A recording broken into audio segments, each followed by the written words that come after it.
بسم اللہ الرحمن الرحیم۔ السلام علیکم ورحمۃ اللہ وبرکاتہ۔ محترم سامعین کرام، امید ہے آپ سب لوگ خیریت سے ہوں گے۔ دعا کرتے ہیں کہ اللہ تعالی ہم سب کی تمام پریشانیاں، دکھ، تکلیفیں، مصیبتیں دور فرمائے، آمین۔ بھائیو اور بہنوں، ذرا سوچیں کہ وہ ذکر، وہ وظیفہ کتنا خاص ہوگا جب حضرت ابراہیم علیہ السلام کو لوگوں نے تکلیف پہنچائی اور اس تکلیف میں آپ نے جو ذکر، جو دعا پڑھی ہوگی، وہ دعا کتنی خاص ہوگی۔ ایسی دعا جس کی وجہ سے اللہ تبارک و تعالی نے ان کی حفاظت فرمائی اور ان کی تکلیف کو ختم کر دیا، اور صحابہ کرام کو بھی جب کبھی کوئی دکھ تکلیف پہنچتی وہ بھی یہی دعا کرتے۔ تو بھائیوں اور بہنوں، آج کی ویڈیو میں آپ کو وہ ذکر بتاتا ہوں۔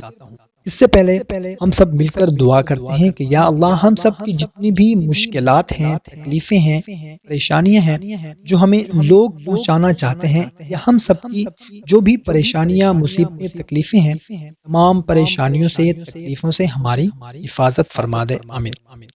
تو دوستو، اگر خدا نہ خواستہ آپ کی زندگی میں بھی کوئی ایسی پریشانی ہے، کوئی ایسا مسئلہ ہے جس کی وجہ سے آپ بہت زیادہ پریشان ہیں، بچوں کی شادی، رشتہ کی وجہ سے پریشان ہیں، قرض کی وجہ سے، کاروبار کی وجہ سے، گھر میں لڑائی جھگڑا رہتا ہے، میاں بیوی کی آپس میں نہیں بنتی، ساس بہو کا جھگڑا ہے، باپ بیٹے کا، بھائی بھائی کا، یا کوئی بھی ایسا مسئلہ ہے جس کی وجہ سے آپ پریشان ہیں، آپ بھی یہ عمل کریں، انشاءاللہ تعالی دعا ہے اللہ ہم سب کی بھی تمام پریشانیاں ختم فرمائے گا۔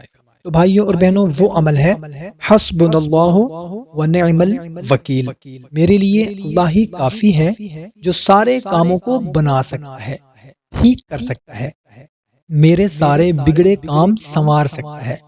اس آیت کو یاد کر لیں، اسکرین شاٹ لے لیں، اس کو اپنی زندگی کا حصہ بنا لیں۔ آپ کی زندگی کے ہزار مسئلے بھی ہوں، انشاءاللہ تعالی وہ بھی ختم ہو جائیں گے۔ تو زندگی کے کسی بھی مسئلے کے لیے کم از کم ایک تسبیح اول و آخر درود شریف کے ساتھ روزانہ پڑھ لیا کریں۔ ویسے تو جتنا مرضی اٹھتے بیٹھتے چلتے پھرتے پڑھیں، لیکن کم از کم ایک تسبیح اول و آخر 3 بار درود شریف کے ساتھ روزانہ لازمی پڑھ لیا کریں، اور روزانہ دعا کر دیا کریں۔ اللہ تعالیٰ نے اس آیت میں اتنی طاقت رکھی ہے کہ اللہ تعالیٰ اس کے پڑھنے والے کی زندگی کے سارے مسائل حل فرما دیتا ہے، مصیبتیں ٹال دیتا ہے۔